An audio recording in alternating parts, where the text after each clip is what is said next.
If you're wondering how to go back to the home screen from the editing panel in CapCut, you're in the right place. This is a super quick tip, but it can save you a lot of time if you're trying to switch projects, get back to your main dashboard, or simply exit the editing view without getting stuck.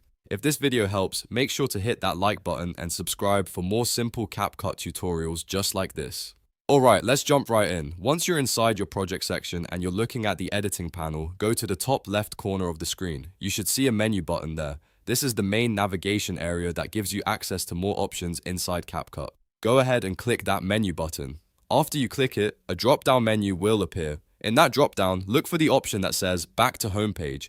This is the option you need if you want to leave the editor and return to your CapCut home screen. Click Back to Homepage, and CapCut will take you out of the editing panel and bring you right back to the home section. From there, you can start a new project, open another existing one, or just continue working from the main dashboard. And that's all there is to it. Going back to home from the editing panel in CapCut only takes a couple of clicks once you know where to look. If this tutorial helped you, don't forget to like the video and subscribe to the channel for more quick CapCut tips, easy editing guides, and beginner-friendly walkthroughs. Thanks for watching, and I'll see you in the next one.